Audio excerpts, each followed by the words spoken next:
안녕하십니까. 조용달입니다. 저희들이 1년의 계획은 곡식을 심는 것이 제일이고 또 10년의 계획은 나무를 심는 것이 제일이고 평생의 계획은 사람을 심는 것이 제일이라고 했습니다. 여기서 사람을 심는 것이 바로 교육이고 그 교육이 100년의 일이라고 하는 말이 나와 있습니다. 과연 우리의 교육이 100년을 바라보고 있다고 보십니까? 2020년 새해를 맞아 저희들이 기획한 다음 세대 프로젝트 대한민국 교육을 세우다 그 첫 시간으로 2020년 교육의 미래라는 주제로 여러 교육 전문가분들을 모시고 깊이 있는 이야기를 나누어 보려고 합니다. 오늘 나오신 분들을 소개해 드리겠습니다. 교육부 장관을 역임하시고 학술원 회원이시자 우리나라 교육계의 큰 어른이신 이돈희 교수님 나오셨습니다. 고맙습니다. 네. 또 초등학교에서 교원을 양성하고 하시고 계시는 경인교대 고대혁 총장님 나와주셨습니다. 고맙습니다. 그리고 서울대학교 사범대학의 김희백 학장님 나와주셨습니다. 학장님 감사합니다. 2020년에 새해가 밝았습니다. 사실 이게 오늘날 이 시대라고 하는 게 변화라고 하는 것이 상수라고 할 만큼 저희들이 급격한 변화를 겪고 있습니다. 그래서 우선 이 새해가 밝아왔고 해서 저희들의 교육의 변화를 주도하는 그러한 변화의 교육 환경의 변화부터 좀 짚고 넘어갔으면 좋겠습니다. 우리 교육의 변화와 관련된 그러한 환경적인 변화들이 무엇이 있는지 먼저 이야기를 좀 해볼까 합니다. 우리 이돈희 교수님 먼저 좀 말씀을 해주십시오. 예, 금방 우리 조영달 선생님이 언급하셨듯이 우리는 아주 급변하는 시대에 살고 있습니다. 어떤 의미에서 보면은 그냥 유동의 시대라고 이렇게도 볼 수가 있겠는데, 뭐 디지털 시대니 인공지능의 시대니 4차 산업이니 이런 말들이 언급되고 있습니다만은 이 지그문트 바움만이라는 사람이 우리가 살고 있는 이 시대를 유동적 근대라고 이렇게 얘기를 했습니다. 이 유동적 근대라는 말은 우리가 근대가 시작한 이래 보면 초기는 비교적 견고한 그런 근대이고 지금은 상당히는 유동적인 그런 근대라는 이야기죠. 다른 사람들은 이 유동적 근대를 그냥 포스트 모던이라고 이렇게 얘기를 하는데 그 양반은 이제 유동적 근대와 견고한 근대로 이렇게 나누었습니다. 이 시대는 너무나 빨리 변하기 때문에 어떤 변화가 일어나면 거기에 적응하기도 전에 또 새로운 변화가 일어나고 또 거기에 이 변화를 적응하지 못하는 이제 사람들이 자꾸 생겨나게 된다고 볼 수 있겠죠. 그래서 우리가 실제로 사는 것을 보면은 우리가 지금 삶의 세계는 이 전근대적인 요소, 또 심지어 근대적인 요소, 그리고 초근대적인 요소 이런 것들이 동시에 일어나는 그냥 아주 혼란스러운 시기에 우리가 살고 있다고 이렇게 볼 수도 있겠습니다. 근데 이런 시기에는 취약계층이 발생하죠. 첫째로 그 취약계층이 저 같은 이제 나이가 좀 많아지면은 이게 노년층이 취약계층이 하나입니다만 새로운 변화에 적응하기가 대단히 어려워지죠. 그리고 또 저소득층이 이 적응하자면 여러 가지 이제 새로운 기재라든가 이런 데 익숙해야 되는데 구입을 해야 되고 익숙해야 되는데 아마 그런 경제적인 여유가 없으면은 또 잘못하면은 소외계층이 되어버릴 수가 있죠. 그리고 이제 그런 서비스가 발달되지 않은 아주 변방 지역의 사람들 이런 사람들은 이제 이런 유동적인 시대에 여러 가지 손해를 많이 볼 수밖에 없고 또 새로운 적응을 하자면은 고통스러운 수도 있게 되겠습니다만 그러니까 자연히 많은 사람들에게 지금의 이런 유동적인 세계가 이 불안과 공포의 그 원인이 되고 있습니다. 그런 시대에 우리가 사는 것 같아요. 우리 김혜ек 교수님 그다음 이 말씀을 좀 이어주셨으면 좋겠습니다. 네, 지금 유동적 근대 이러한 표현을 해주셨는데요. 이제 요즘은 이제 4차 산업 혁명 시대다 뭐 이러한 말로 많이 이야기를 합니다. 예전에 1차 산업혁명 시대는 기계가 인간의 노동력을 대신했다면 이 4차 산업혁명은 기계가 인간의 지적 능력을 대신하는 그런 혁명이라고들 합니다. 그래서 이러한 시대에 사실 그 여러 가지 테크놀로지들이요, 로봇이라든가 인공지능, 사물 인터넷, 이러한 기술의 발전은 여러 가지 교육에서 긍정적인 역할도 한다고 생각이 됩니다. 예를 들면 뭐 인공지능을 활용해서 이제 학생들이 뭘 어려워하고 뭐가 문제고 이런 걸 잘 진단을 하고 거기에 맞춰서 맞춤형 교육을 할 수 있다든가, 또는 이제 글쓰기 평가하는 거 선생님들 되게 어려워하시거든요. 근데 그러한 것을 대신 해줌으로써 이제 업무 경감을 해줄 수 있다든가, 이러한 긍정적인 측면이 있습니다만, 또 반대급부로 기술이 발달이 되면 늘 이렇게 급부가 따라오는 것 같습니다. 그래서 조금 전에 이돈희 교수님께서 말씀해 주셨던 것처럼 이게 지나치게 기술이 빨리 변화하다 보니 앞으로, 그리고 또 이 기술이 우리 세상에 미치는 영향이 굉장히 또 커졌습니다. 그래서 향후 우리 세계가 어떻게 바뀔까, 여기에 대한 것을 참 예상하기 어렵다는 문제가 있습니다. 그래서 이것이 이제 사실상은 우리 학생들한테는 앞으로 내가 어떤 직업을 택해야 되지, 앞으로 없어지는 직업은 뭐고 새로 생겨날 것은 무엇인가, 이런 것들에 대한 예상도 참 하기가 쉽지가 않아서 그것이 이제 많은 사람들한테 이제 두려움 같은 것을 이제 낳기도 한다고 생각이 됩니다. 그래서 이제 앞으로 우리 교육이 미래 사회를 살아갈 학생들을 잘 준비시킬 수 있도록 하는 노력을 해야 되지 않을까 생각합니다. 예, 네. 고맙습니다. 그 4차 산업혁명 또 기술혁명의 시대에 저희들 교육이 가지게 될 긍정적인 면, 부정적인 면 등 여러 가지를 짚어주셨습니다. 우리 호 총장님 말씀 이어주시죠. 우리 김희백 학장님 말씀하셨듯이 이제 4차 산업혁명이 이 교육이 준비해야 될 일, 많은 과제들을 제시하고 있는 것 같습니다. 저는 이 과학기술적 변화에 관한 담론들이 우리 사회에 굉장히 확대되고 있지만은 이 변화에 따라서 우리 사람들이 어떻게 마주하게 될 세상이 어떤 세상인가에 대한 논의는 상대적으로 아직 미약한 것 같습니다. 그래서 저는 이제 크게 한 3가지, 4가지 관점에서 이 교육 환경의 변화가 우리 교육의 변화를 요구하지 않나 하는 생각이 듭니다. 첫 번째가 잘 아시다시피 요즘에는 +2 시대라고도 합니다. 왜냐하면 100세 시대, 고령화 사회가 되다 보니까 대학을 한 번 나와가지고 되지 않는 시대가 됩니다. 그리고 또 직업을 1개 이상, 2번 이상 가져야 되는 시대가 되기 때문에 바로 평생교육에 대한 어떤 요구가 더 강화되지 않나 하는 생각이 듭니다. 두 번째는 또 사회가 개방화되고 또 국제교류가 활발하다 보니까 우리 주변에서 볼 수 있는 국제결혼, 또 다문화 가정, 이런 문제가 바로 학교 교육에서 다문화 교육의 중요성을 요청하고 있는 것 같습니다. 또 3번째는 아까 이돈희 교수님이 말씀하셨지만은 과학기술의 진보가 사회의 어떤 평등을 가져다 줄 수 있지만은 그 기술의 독점이 가져오는 불평등을 심화시킬 위험성이 있기 때문에 바로 사회적 취약계층을 또 확대시키고 증가시키지 않나 하는 생각이 듭니다. 마지막으로는 잘 아시다시피 이 저출산 문제가 있기 때문에 기존의 학교와 교육의 어떤 제도에 대한 구조적인 개혁이라든가 변화에 대한 요구가 일어나지 않나 하는 생각이 듭니다. 이외에도 여러 가지가 있습니다만 이러한 요소들이 바로 우리가 미래를 대비해야 되지 않나 하는 생각이 듭니다.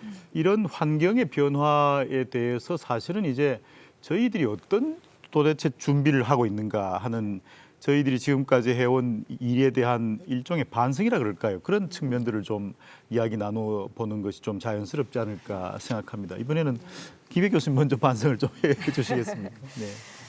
이제 앞으로의 사회에서는 어떤 사람이 필요한가, 여기에 대해서 이제 그 많은 이야기들이 있었고, 예전에는 그 근대 사회 때는 어떠한 특정한 기술을 익혀서 이제 산업 현장에 가서 쓴다든가, 뭐 우리 그 문자 해독하는 거를 익힌다든가, 이런 것들이 굉장히 중요한 일이었다면, 지금 4차 산업혁명 시대에는 융합의 시대고, 그러한 상황에서는 조금 고도의 인지적인 기능, 예를 들어서 창의적 사고라든가 비판적 사고, 또 사회적 측면에서 공감 능력이라든가 사회적 의사소통 능력 이러한 것들이 이제 필요하다고 말합니다. 그리고 그러한 그 학생 그 필요에 대처해서 이제 우리 학생들을 기르기 위해서는 교육 과정도 이제 뭐 이렇게 바뀌어야 된다 해서 2015년도에 개정된 교육 과정에는 이제 학생들의 조금 전에 말씀드린 그러한 창의력이라든가 뭐 의사소통 능력 이러한 것들을 포함한 역량을 길러야 된다라고 이제 이야기를 하고 있습니다. 그런데 이러한 교육과정 개정으로 이것이 진짜 학교 현장에서 그러한 교육이 잘 일어나느냐 이거는 별개의 문제인 것 같습니다. 그러니까 예전에도 이제 교육과정을 개정을 하고 나서 일부 학교를 선택을 한 다음에 진짜 효과가 있다라는 걸 그러니까 당연히 검증을 하지요. 그런데 검증하는 방법을 보면 잘 됐어. 이게 참 성공적이었어. 이렇게 하는 그런 증거들만 굉장히 선별적으로 이게 뽑아서 이야기를 합니다. 예를 들어서 지금 이제 2015 교육과정보다는 그 앞에서 이야기가 있었던 뭐 자유학기제 비교적 성공적이라고 이야기가 되고 있습니다. 그런데 실제로 학생들 경우에 다 성공적이라고 생각하는가?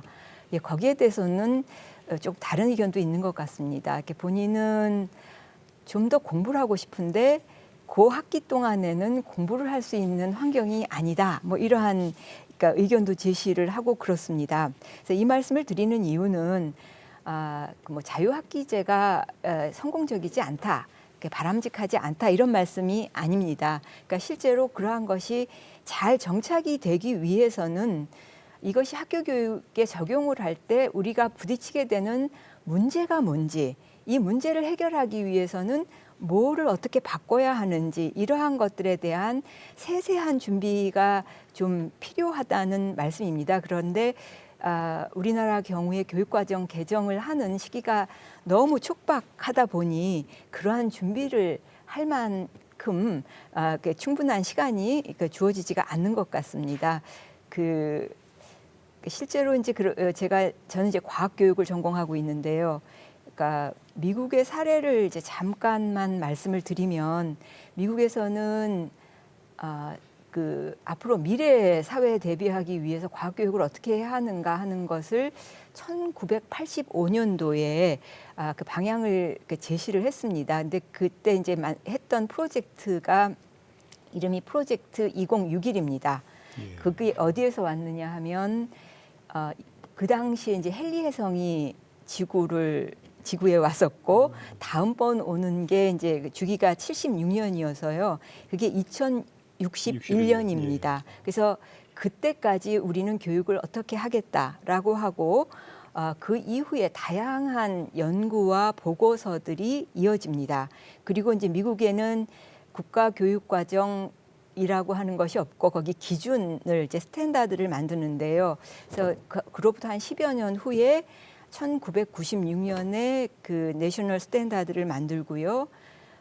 그리고 이제 그 후에도 계속 수정 작업을 하면서 2014년도에 또 다른 이제 그 기준을 만들게 됩니다. 그래서 이제 이러한 것들을 보면서 조금 장기적인 안목으로 우리의 방향을 정하고 이것을 개선하려는 노력을 좀 할 필요가 있다라는 생각이 듭니다.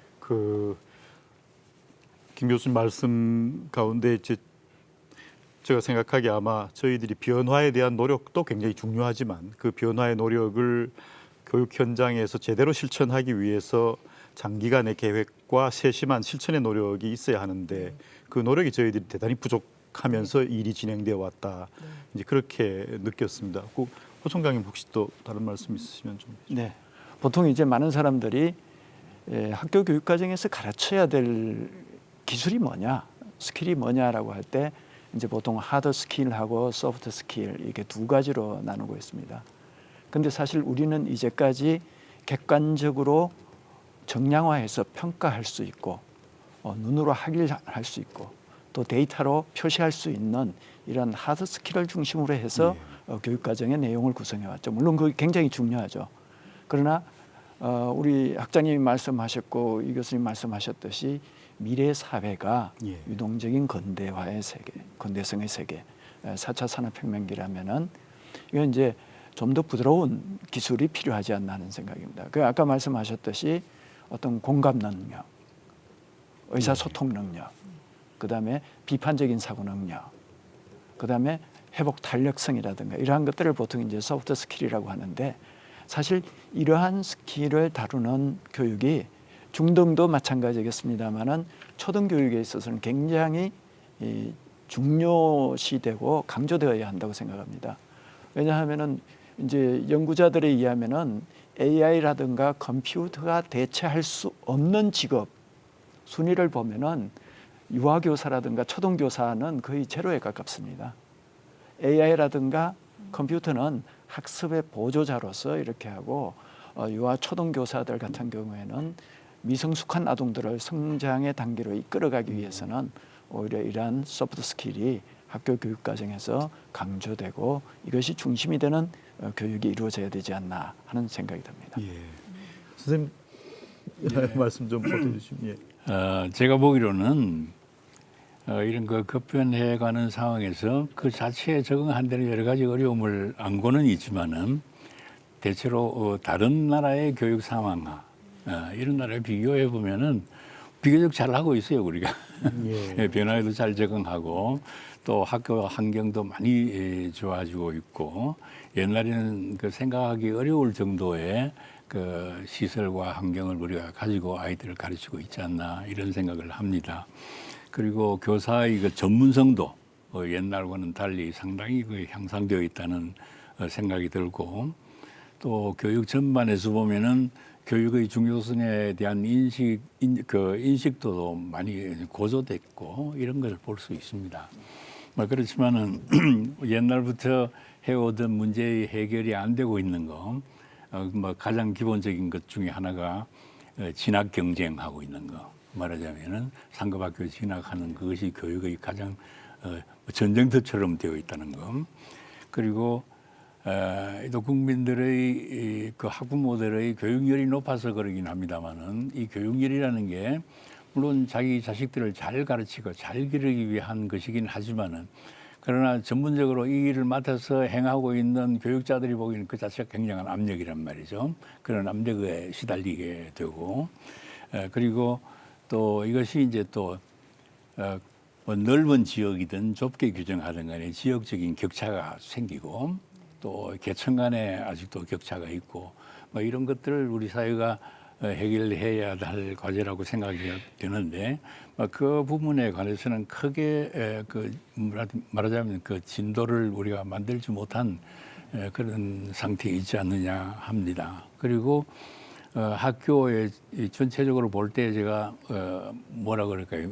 총괄적으로 본다면은 아직도 어쩌면 지금 우리 학교의 각급 학교의 교사들이 교육의 그 주도력을 행사하지 못하고 있지 않느냐. 말하자면은 자기네들이 그 전문성을 충분히 발휘하면서 아이들을 교육하는 그런 여건 속에 있지 않지 않느냐 하는 생각이 들어갑니다. 아이들을 상당히는 학원에다가 아이들을 빼앗기고 있고 또 가정의 말하자면은 그 닥달에 시달리고 있고 또 정치적인 환경이 또 작용을 하고 이런 아주 어려운 시기를 우리 학교의 선생님들이 겪고 있다 이런 느낌은 제가 가지게 됩니다. 예. 제 생각에 이러한 우리 환경의 변화와 지금까지 지적해 주신 반성의 문제들을 이런 것들이 사실은 이제 좀 결국은 학교 속에서 이 일들이 이루어져야 할 것 같아서 이제 좀 우리 학교가 제 역할을 하고 있는지 또 어떻게 해야 할 것인지 또 우리가 어떤 도움을 제도적 받침을 해야 할 것인지 이런 측면들을 좀 이야기를 해 보았으면 합니다. 이번엔 교수님 먼저 좀 말씀해 주시죠. 제가 말하자면은 이제 왜 국민을 교육시키고자 하느냐 할 때는 세 가지 정도의 동기를 생각할 수 있습니다. 첫째 하나는 이건 국가를 지키기 위해서입니다. 말하자면 저는 이걸 그 수호적인 동기라고 이렇게 얘기하는데 국가를 지킨다고 하는 건 외부의 압력이나 혹은 침공이나 이런 것을 방어하는 것만이 아니라 내부의 결속력이나 내부의 질서나 체제나 여기에 와해되거나 이런 일은 있어서는 안 되는 것이지 않겠습니까? 이 수호적인 동기가 있고 나라를 지키려고 하는 국민의 삶의 질을 향상시키려고 하는 복지적인 동기가 있고, 세 번째로는 국가가 필요로 하는 여러 부문의 충원을 감당하는 프로그램으로 우리가 교육을 하려고 이렇게 볼 수 있겠습니다. 그런데 이 세 가지 성격의 교육에 누구에게 교육의 기회를 주어야 하느냐의 기준이 좀 달라질 수 있습니다. 네. 우선 수호적 기능의 경우에는 이건 국민의 의무를 다하기 위해서 하는 것이기 때문에 이건 의무교육 수준에서 누구나 다 교육을 철저하게 받아야 할 필요가 있는 것이죠. 그런데 복지적 동기의 경우에는 삶의 질을 향상시킨다고 할 때는 그 혜택을 덜 받아야 할 사람이 있고 더 받아야 할 사람이 없습니다. 그렇죠. 그러니까 그건 평등하게 주어져야 한단 말이에요. 그런 교육의 기회는. 그리고 복지적 동기에 의한 교육의 기회는 평등하게 주어져야 하는데, 사회 충원을 중심으로 생각하는 그 투자적 동기에 의해서 만들어지는 교육의 기회는 누가 우선해야 되느냐. 이거는 투자의 효율성을 거둘 수 있는 사람에게 우선적으로 줘야 하는 것이죠. 예, 그게 능력주의가 작용할 수밖에 없습니다. 그런데 여기에 이제 잘못된 견해가 하나 생기는 것이 뭐냐면은 이 평등주의, 특히 평등주의와 능력주의가 서로 싸우고 있어요. 우리 사회에서 보면. 네.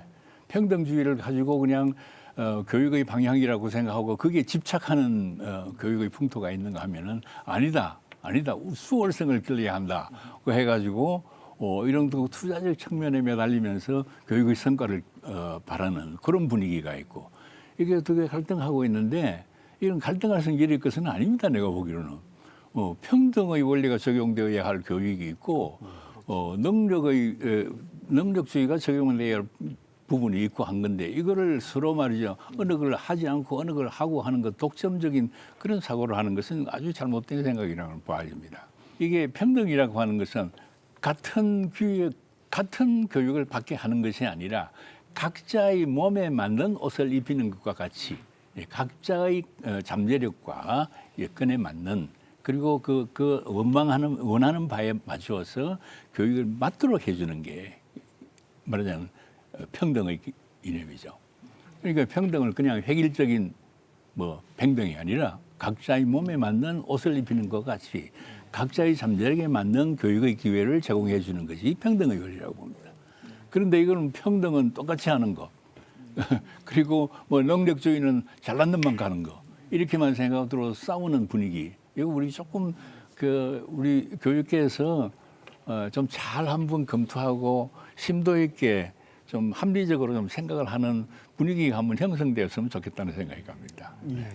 선생님께서 아주 좋은 말씀을 많이 해주셨습니다만, 특히 제가 생각하기에 그 마지막에 해주신 우리가 이 능력주의와 평등주의의 관점에서 우리가 정말 제대로 우리 학교 교육을 어떻게 바라봐야 할 것인가 하는 관점에 대한 시각 조정이 필요하다는 부분은 정말 저희들이 한번 되새겨볼 필요가 있다고 생각합니다. 아마 언젠가 다음번 우리 이 문제만을 가지고 심각하게 논의를 좀 해야 할 것이라는 생각이 듭니다. 우리 교수님 그 말씀 좀 이어주시면 예, 학교 교육과 관련해서. 예, 저는 이제 저희 학생들이 초등교원으로서 초등학교에 나가는 교육자가 되기 때문에 초등교육의 관점에서 말씀을 드리는데요. 정말 우리 이돈희 교수님 말씀하셨듯이 평등과 능력주의는 양자택일의 문제가 아니라 양립이 가능한 부분인데, 우리는 너무 이제 선택적으로 가는 부분은 우리들이 한번 반성을 해야 되지 않나 하는 거고요. 이돈희 교수님 말씀 들을 때 제가 이제 집중적으로 관심 갖는 것은 바로 첫 번째 수호적인 기능입니다. 왜냐하면은 이것은 초등교육이 바로 해야 될 역할이 아닌가라는 생각이 듭니다. 특히 의무교육. 예. 특히 초등학생들은 학교는 이제 초등학교 같은 경우에 초등학생들에게 어떤 사회적 삶의 기술, 또 삶의 가장 기본적인 품성을 둬야 하는 것이기 때문에 저는 초등학교 교육이 크게 세 가지 질문을 좀 자주 해야 된다고 생각합니다. 첫 번째는 나는 누구인가라는, 학생들이 자기 자신에 대한 인식과 자기 자신의 어떤 장단점을 발견하는 그러한 질문을 좀 자주 해야 되는 교육이 이루어져야 되고요. 두 번째는 우리가 만들어갈 미래는 어떤 모습일까라고 하는 어떤 세계관이라든가 인생관이라든가 이러한 것들을 구상해 볼 수 있는, 상상해 볼 수 있고 또 가정해 볼 수 있는 그러한 어떤 질문들이 자주 초등학생들에게 이루어져야 되고요. 그리고 마지막으로는 어떻게 함께 살아갈 수 있을까 우리는. 이런 부분은 사실 이 삶이라고 하는 것은 혼자 살아갈 수 없는 문제이기 때문에 협업하고 소통하고 연결하고 하는 그러한 삶의 경험을 초등교육에서 가져야 되는데 이것이 바로 사회적 삶의 기술이라고 저는 이렇게 부르고 싶습니다. 아마 이러한 질문에 충실한다면 이돈희 교수님 말씀하셨듯이 바로 그 수호적인 기능을 충실히 하는 것이 아닌가라고 생각이 듭니다. 예. 그 초등 말씀을 해주셨습니다만 예, 중등의 관점에서 네, 중등도 사실 중학교까지는 의무 교육이어서 예. 지금 어찌 보면 학생들이 학교에서 이제 우리 사회의 한 시민으로서 살아가는 데 필요한 규범 같은 것을 익힌다라고 하는 측면에서는 뭐 지금 말씀 고 총장님께서 예. 말씀해 주신 것하고 예, 같을 것 같습니다. 이제 앞으로의 사회에서는 이제 더 이상 과거에 잘 만들어진 지식을 전수받는 그러한 교육이어서는 안 된다. 학교라고 하는 곳이 이제 앞으로는 학생들이 서로 얼굴을 맞대고 또 선생님과 얼굴을 맞대고 하면서 그 지식을 전달하는 것, 이것이 이제 더 이상 아무런 소용이 없을 것이고요. 그러면 이제 그 안에서 조금 전에 말씀하셨던 것처럼 나는 누군가, 그다음에 이제 어떤 방향으로 살아가야 하는가 이러한 것들에 대해서 진지하게 고민하면서 자기 정체성을 이제 확립해 나가는 이제 그러한 기회가 됐으면 합니다. 그래서 그러한 것이 그러면 이제 학교에서 하는 그 수업하고 어떻게 관련이 되겠는가 하는 것들을 이제 조금만 구체적으로 말씀을 드리면 아이들은 여전히 여기에서는 빠르게 정답을 찾아내야 되는 활동을 해야 해. 그렇기 때문에 나는 자기가 공부를 못하는 학생이라고 여기는 경우는 공부 잘하는 학생으로부터 정답을 재빨리 받아내서 적는 학생 이렇게 인식을 합니다.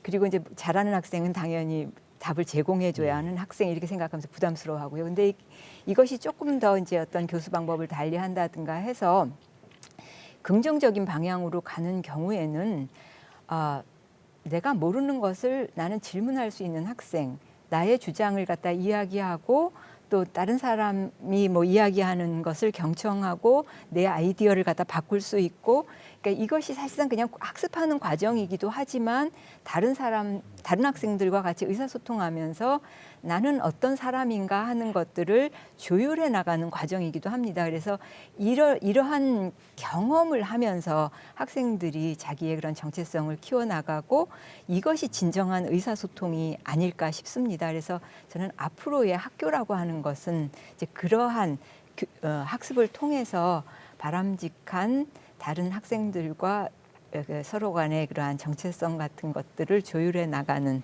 그러한 환경이 되어야 되지 않을까 생각합니다. 네.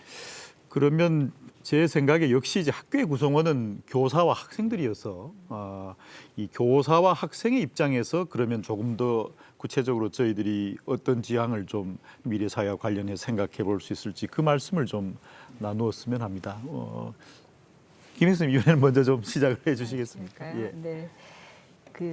이제 교사의 역할이라고 하는 것이 조금 교육 방향이 어떠냐에 따라서 좀 달라질 수 있을 것 같습니다.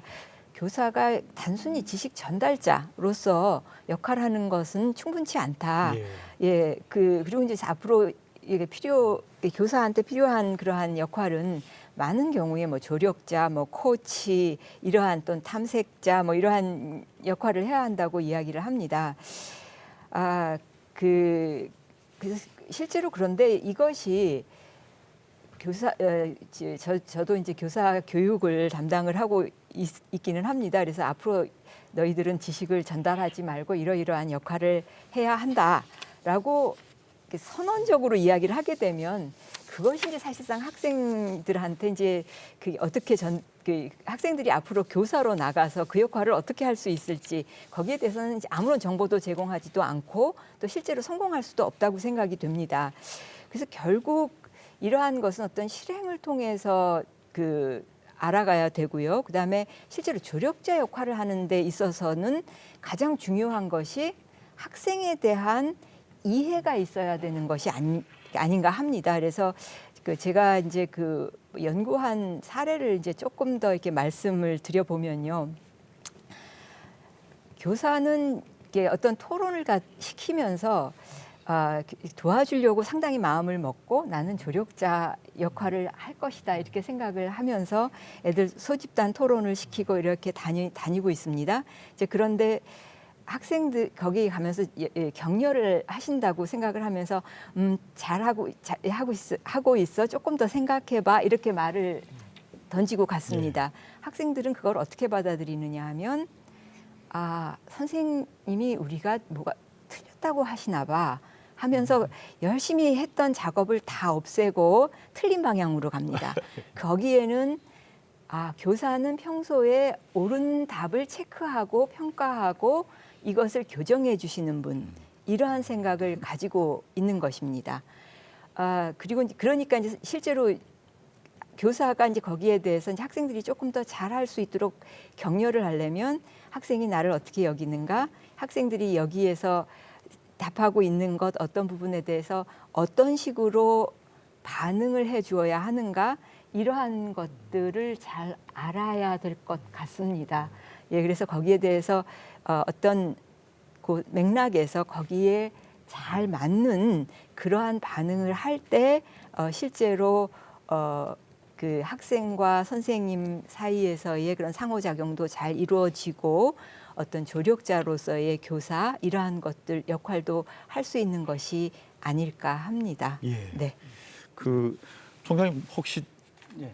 저 학생들 초등학생 중심으로 해서 많이 또 보시고 연구하셨고 해서 좀 학생들 이야기도 같이 좀 해주셨으면 좋겠습니다. 네. 아마 잘 아시다시피 요즘 학생들은 옛날에 저희들이 학생일 때하고 좀 표현이 어떤지 모릅니다만 종이 다른 것 같습니다. 예. 학교 현장에서도 보면은 학생들과 교사들 간의 어떤 갈등이 어떤 뭐 불행한 사건이라든가 이런 것이 아니라 서로 선의해서 어떤 행동을 하는데 이것이 소통이 잘 되지 못하는 데서 아마 좀 오해가 있는 것 같습니다.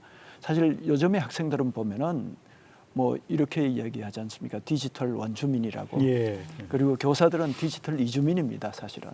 어떻게 보면 원주민 세계에 교사로서 이주민들이 가서 이제 아이들을 지도하고 하다 보면은 아까 우리 김 학장님이 말씀하셨듯이 이 기본 개념이 이주민들은 이 지식 전수자, 전달자로서 교사 역할을 생각하는데 사실은 지금은 아니죠. 학생들이 자기주도 학습 능력도 뛰어나고 비판적 사고도 뛰어나고 그다음에 자기가 뭔가 모험심도 있고 그래서 이 교사에 대해서 쭉 보면은 우리 학생들이 이런 그 통계가 있습니다. 청소년들에게 서생의 날 전후해서 항상 설문조사를 해보면은 초중등학교 때 가장 기억에 남는 선생님이 어떤 선생님이냐라고 이렇게 질문할 때 거의 대부분의 학생들이 바로 자기 자신을 인간적으로 대우해주고 자기 자신을 인정해주는 선생님이다. 그러니까 어떤 뭐 지식을 가르쳐 줬기 때문에 기억나는 게 아니라 결국은 옛날이나 지금이나 인간과 인간의 만남에 있어서는 자기 자신의 능력을 존중해주고 인정해주고 그리고 그 능력을 아까 발견자, 조력자 말씀하셨는데 그렇게 해주는 역할의 교사가 더 필요하지 않나 하는 생각이 듭니다. 이것은 이제 되게 저는 이제 그 당나라 때 한퇴지라는 사람이 잡설이라고 하는 그 논설을 쓰면서 그 세유백락연후에 유천리마하니 천리마 상류로되 백락은 불상류라 이런 말이 있는데 이 천리마는 언제든지 있는데 천리마를 알아볼 수 있는 눈을 가진 사람은 항상 있지 않기 때문에 천리마가 마국간에서 죽어간다는 이야기였습니다. 바로 교사들은 바로 그 한 사람 한 사람 어린아이들이 다 천리마의 재능을 갖고 있는데 그 재능을 발견하고 그 재능을 피울 수 있도록 도와주는 사람의 역할을 해야 되지 않나 하는 생각이 듭니다. 예. 그 선생님 혹시 교사 학생 관련해서 말씀 좀 들려주시면 고맙겠습니다. 사실은 교사라는 이 자리는 학생의 관점에서 보면은 학생에 대해서 가장 강력한 교육적인 환경입니다. 네, 교사는 말하자면 제도적으로 주어진 환경이고 또 제도를 통해서 주어진 권위를 주어진 환경이고 말하자면 권위적인 환경이죠.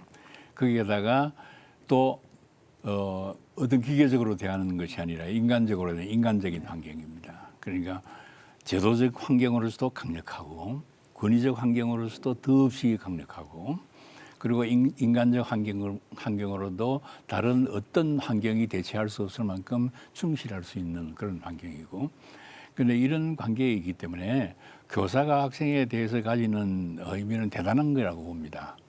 그래서 옛날에 시드니 후크라는 미국의 교육 철학자 이 사람이 한 말이 있는데 한 사람의 생애를 망치기 위해서는 한 사람의 교사이면 족하다고 그랬습니다. 한 사람의 생애를 망치기 위해서는 그를 가르치는 한 교사만 났으면 망칠 수 있다는 겁니다. 그만큼 말하자면 교사의 위치는 한 인격체에 대해서 준엄한 윤리적인 요구를 하고 있는 것이라고 볼 수가 있겠죠. 이런 상황에서 우리가 여러 가지 이야기를 할 수 있습니다만 제가 두 가지만 딱 지적하고 싶다면 하나는 학생에 대한 편견과 편애 이건 금기로 얘기해야 된다는 교사들이 그게 해야 된다는 겁니다. 그리고 두 번째는 학생이 같은 학생이지만은 다양하다고 하는 것을 인정해야 될 것 같아요. 공부 잘하는 아이도 있고 못하는 아이도 있고 영어를 잘하지만은 체육은 못하고 체육은 못하지만은 그러나 또 미술은 잘하고 이렇게 다양하다고 하는 것을 인정하고 그 다양한 능력들을 어떻게 잘 길러주느냐 하는 것에 선생님들이 그 아이들을 관찰하면서 보살필 필요가 있지 않겠느냐 이렇게 그냥 도매급으로 같은 놈이다 말이야 이렇게만 할 게 아니라 하나하나를 좀 보살피는 그런 안목을 가져주면 어떻겠냐 이런 생각을 하고 싶습니다. 이도훈 교수님 말씀을 들으면서 저희들 실록에 나타난 우리 전통 사회에서 교사의 개념과 관련해서 이 경명행수 도덕 겸비한 사람을 우리가 과거에 교사로 정의한 적이 있습니다. 아마 지식과 이런 측면에서도 밝지만은 스스로 행동을 수양하고 도화덕을 겸비한 그런 과거의 우리 전통적인 교사상도 한번 되돌아볼 필요가 있겠다 그 생각이 들었습니다. 지금까지 저희들이 이제 환경의 변화와 우리 교육에 대한 지금까지의 반성 속에서 학교가 어떤 방향으로 나갔으면 좋겠고 또 선생님들과 학생들의 변화 속에서 선생님들이 어떤 역할을 했으면 좋을지에 대해서 좀 미래의 관점에서 좀 이야기를 나누어 보았습니다. 이제 마지막으로 저희들이 쭉 이 시간 토론을 진행하면서 못다 하신 말씀이나 꼭 하시고 싶은 말씀들을 좀 요약해서 한 말씀씩 해주면서 저희들 이 프로의 마지막 부분을 좀 장식해 볼까 합니다. 우리 이도훈 교수님 먼저 좀 말씀을 부탁드리겠습니다. 우리가 급격한 변화가 진행되고 있는 이 세계에 살고 있으니까 교육이 도리 없이 필수적으로 해야 할 일 중에 하나가 변화에 적응하는 것입니다. 변화에 적응해야 되는데 이건 변화에 적응하는 것은 이 생존 전략의 일과제입니다만 적응하지 못하면 존재하지 못하니까. 그러나 이렇게 변화에만 쫓아가게 되면은 그 자신을 잊어버리는 수가 있죠. 내가 어디서 왔는가를 잊어버립니다. 문화적으로 내가 어디서 왔는지, 그 삶의 이 세계 속에서 내가 어디에 있는 건지 이를 모를 수도 있으니까 말하자면 이제 우리가 아주 공허한 곳에서 온 존재가 아니라 이미 존재하는 깊은 인류의 문화 속에서 온 존재라고 하는 것을 또 동시에 인식시켜야 하겠죠. 이 변화가 적응할 때는 변화 적응이 그냥 계속적으로 변화가 해가는데 그 변화 적응이 어떻게 가능해지나요? 그러니까 어떤 의미에서는 그 이율배반적인 소리에 유동의 시대인데 백년지대계는 어떻게 성립하느냐 말이죠. 이런 생각이 있을 수 있는데 그러나 우리가 중요하게 생각하는 것은 이 문화적인 보존, 너의 역할과 기능을 내가 가지고 있다고 하는 거. 그것을 그 속에서 내가 살고 그 속에서 자기 정체를 가지게 되고 이런 것이니까 그러나 그렇다고 해서 과거의 교육처럼 그러니까 그 지혜만 소유하면 된다고 하는 게 이건 다친 생각보다는 변화하는 세계에 일어나는 모든 문제를 해결하는 해결사의 역할을 해야 됩니다.